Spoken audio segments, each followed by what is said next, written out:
नमस्कार दोस्तों, उषा की आवाज़ चैनल में आप सभी का स्वागत है। हमारी आज की कहानी है बिना दहेज की शादी। जब शेफाली का रिश्ता आया तो शेफाली के पिता ने लड़के वालों से पूछा, अगर उनकी कोई डिमांड हो तो बता दें। लड़के वालों ने कहा, नहीं नहीं, बस हमें अच्छी लड़की मिल गई वही काफ़ी है, हमें कोई दहेज नहीं चाहिए। शेफाली भी बहुत खुश थी। चलो, उसको कितना अच्छा परिवार मिला, वरना आज के दौर में बिना दहेज की शादी कौन करता है। शेफाली की शादी बिना दहेज के खुशी खुशी संपन्न हुई थी, जिससे उसके घर वाले भी बहुत खुश थे और दामाद और समधी की तारीफ करते नहीं थकते थे। हर मिलने आने जाने वाले को उनकी तारीफ में कसीदे पढ़ते। इधर शेफाली भी खुश थी। अभी शादी को 1 महीना ही हुआ था तो रिश्तेदारों का आना जाना लगा रहता था और सबको ये बात बताई जाती थी कि हमने तो बिना दहेज के शादी की, जबकि हमारे बेटे को कितना दहेज मिल रहा था। पर हमें तो अच्छी और खूबसूरत लड़की चाहिए थी बस, इसलिए हमने लड़की देखी, दहेज नहीं। शुरू में तो शेफाली को ये बातें आम लगती थी, पर उसे हर बात के बाद और हर रोज ये बात सुनने को मिलने लगी।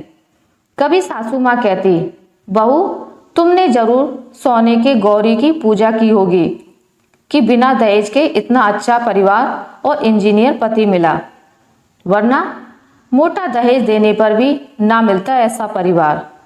अब हमें ही देख लो, कितना दहेज देके तो हमने अपनी बेटियों की शादी की, तब जाके तो अच्छा परिवार मिला, वरना इस जमाने में हमारे जैसे लोग कहाँ।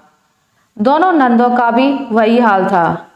हर बात की एक बात कि हमारे भैया और माँ बाप का दिल देखो कितना बड़ा है, जो एक पैसा ना लिया आपके घर वालों से, आपको तो सब फ्री में ही मिल गया।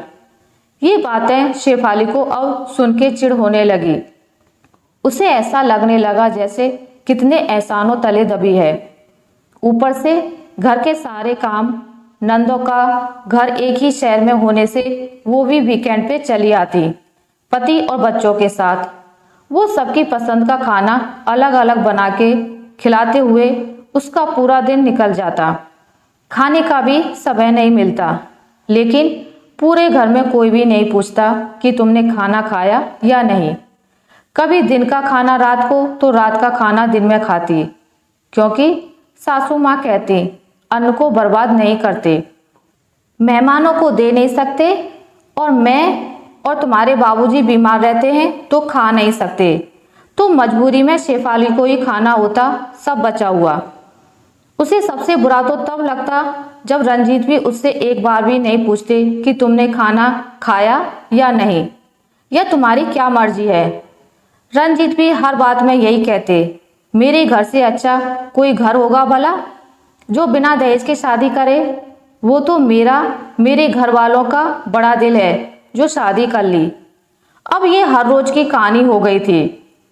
शेफाली ना अपनी पसंद के कपड़े पहन पाती, ना खाना खा पाती। इन सब बातों से अब उसका दम घुटने लगा था। अचानक एक दिन सासू माँ ने कहा, बहू कल घर में हमारे दोनों समधी का पूरा परिवार खाने पे आने वाला है, तो तुम सबकी पसंद के ही व्यंजन बनाना। शेफाली ने कहा, ठीक है माँ जी।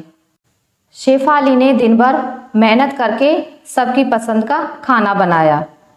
सारे रिश्तेदार खाने की तारीफ किए नहीं थक रहे थे, और इधर शेफाली के घर वाले अपनी ही तारीफ कर रहे थे कि हमने तो बिना दहेज के शादी की। सबके खाने के बाद शेफाली जब खाना खाने गई तो उसने देखा सुबह की एक रोटी बची थी जो सूख चुकी थी, तो उसने वो रोटी कुत्ते को खाने में डाल दी और खुद ताजा बना के खाने लगी।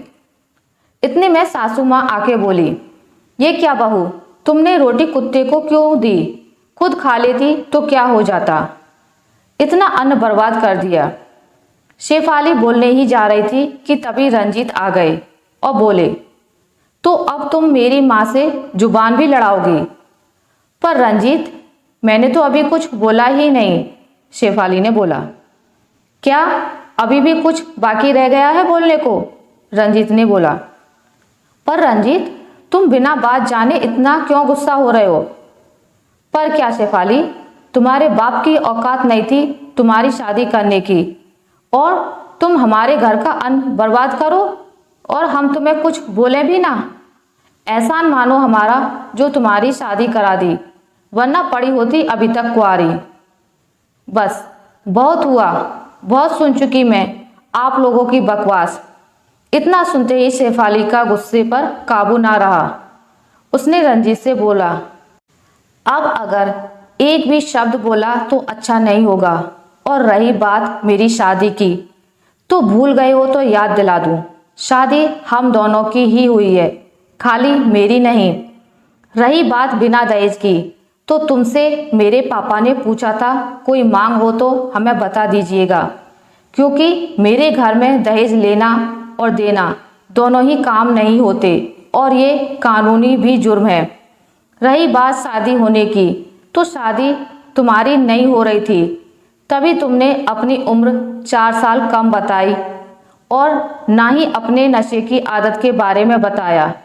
तुमने सिर्फ बीटेक किया है और मैंने एमटेक। तो सोचो कि कौन कितना सच्चा और कौन कितना झूठा है। और तुम लोगों का बड़ा दिल, जो अपनी बहू को अच्छा खिला नहीं सकते, वो दिल का या दिमाग का भला या बड़ा आदमी कैसे हो सकता है? दहेज चाहिए था तो तुम लोगों को महान बनने का ढोंग क्यों किया? और खबरदार, आज के बाद कभी मेरे पापा की औकात की बात की तो वो लोग अपनी बहू के साथ ऐसा बर्ताव नहीं करते, समझे? वहाँ बहू की इज्जत की जाती है, उसको खुलकर जीने की आज़ादी है। तुम जैसे दोगले लोग नहीं हैं मेरे घर वाले, मुंह पर कुछ और पीठ पीछे कुछ और। उस दिन रंजीत और सासू माँ शर्म से सर झुकाए खड़े रह गए, क्योंकि जिनके सामने वो दहेज ना लेने की बड़ी बड़ी बातें करते थे, उन्हीं के सामने आज सारा सच आ चुका था और सब कोई थू थू कर रहा था। आए दिन समाज में दहेज के नाम पर हर लड़की और उसके परिवार को इसका सामना करना ही पड़ता है, जिसे हम सबको मिलकर खत्म करना होगा। अगर आपने दहेज नहीं लिया तो आपने लड़की या उसके घर वालों पर कोई एहसान नहीं किया, बल्कि आप ये सोचो, आप भीख मांगने से बच गए। दहेज लेना एक भीख ही तो है। आशा करती हूँ आपको मेरी आज की कहानी अच्छी लगी होगी। अगर आपको मेरी ये कहानी अच्छी लगी है तो इसे लाइक करें, ज़्यादा से ज़्यादा शेयर करें, और अगर आप मेरे चैनल पर नए हैं तो इसे सब्सक्राइब करना ना भूलें। मिलते हैं एक नई कहानी के साथ, तब तक के लिए नमस्कार।